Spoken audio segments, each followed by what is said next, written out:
রমজান এলে জালকাঠির নলছিটি উপজেলার দপদপিয়া ইউনিয়নের ১২টি গ্রামে বেড়ে যায় মুড়ি ভাজার ব্যস্ততা। কয়েক যুগ ধরে এখানকার শত শত পরিবার রাসায়নমুক্ত হাতে ভাজা মুড়ি তৈরি করে জীবিকা নির্বাহ করছে। তবে সময়ের সঙ্গে সঙ্গে যুক্ত হয়েছে আধুনিক অটোমেল প্রযুক্তিও। গ্রামগুলোতে এখনও বেশিরভাগ পরিবার ঐতিহ্যবাহী পদ্ধতিতে মাটির চুলায় লবণ ও গরম বালির মিশ্রণে মুড়ি ভাজে। দক্ষিণ তিমিরকাঠির কাজল রেখা জানান, মুড়ি ভাজার টেকনিক জানা ও উপযুক্ত সরঞ্জাম ব্যবহারের উপর গুণগত মান নির্ভর করে, তাই পুরনো পদ্ধতি এখনও জনপ্রিয়। তবে সময়ের পরিবর্তনে এখানকার মুড়ি শিল্পে এসেছে আধুনিকতার ছোঁয়া। বর্তমানে ৫ থেকে ৬টি অটোমিল গড়ে উঠেছে, যেখানে দিনে ২৫০ থেকে ৩০০ মণ পর্যন্ত মুড়ি উৎপাদন হচ্ছে। রমজান মাসে চাহিদা দ্বিগুণের বেশি হওয়ায় শ্রমিকরা ২ শিফটে কাজ করেন। মেসার্স বিসমিল্লাহ স্টোর অ্যান্ড মুড়ির মিলসের পরিচালক মাহমুদ জামান প্রিন্স বলেন, আমরা আগে হাতে ভাজা মুড়ির আড়তদার ছিলাম, পরে অটোমিল চালু করেছি। তবে কোনো রাসায়নিক ব্যবহার ছাড়াই নলছিটির মুড়ির সুনাম ধরে রেখেছি ১০ বছর ধরে। হাতে ভাজা মুড়ির ঐতিহ্য এখনও অটুট থাকলেও আধুনিক প্রযুক্তির সংযোজন গ্রামগুলোকে আরও উৎপাদনশীল করে তুলেছে, যা দেশের বিভিন্ন অঞ্চলে মুড়ির সরবরাহ বাড়িয়েছে।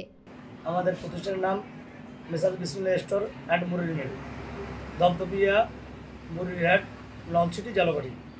আমাদের এই ব্যবসাটা একটা কুটির শিল্প। আর ১০০ বছর আগ থেকে এখানে হাতে ভাজা মুড়ির প্রচলন ছিল। আমার বাবা মোহাম্মদ ইউসুফ আলী হলদার, সে আড়তদারি ব্যবসা করত। এখন আমরা ব্যবসা করি, এই ১০ বছর যাবৎ আমরা অটো মুড়ির মিল করছি।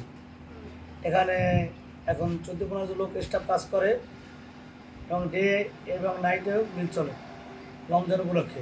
কারণ অন্যান্য মাসের চেয়ে রমজান মাসে মুড়ির চাহিদা ব্যাপক থাকে, এই জন্য আমাদের ২ শিফট করা হয়।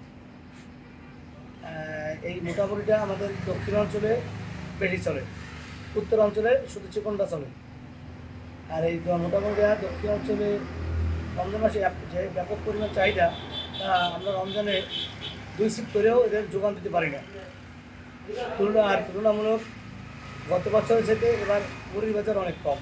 রমজানের আগে আমাদের ১ মেশিন চলে, ১ মেশিনে আমাদের মনে করেন ১ শিফটে চলে। ১ শিফটে ১০০ বস্তা মুড়ি উৎপাদন হয়। ১০০ বস্তা মুড়িতে কোনোদিন ৫০টা যায়, কোনোদিন ৮০টা যায়, কোনোদিন ১০০-র উপরেও যায়। আর এখন ২ মেশিনে ২ শিফটে ২০০ বস্তা মুড়ি উৎপাদন হয়। তারপর আমরা রমজানে এর চাহিদা মেটাতে পারি না, রমজানে ব্যাপক চাহিদা থাকে। এটা আরও ১০০ বছর আগ থেকে হাতে ভাজা মুড়ি ছিল, এখনও হাতে ভাজা মুড়িও আছে। আর আমাদের এলাকায় এখন ৫টা মুড়ির মিল, পাঁচটা অটো মুড়ির মিল দপদপিয়া বর্তমানে চলমান।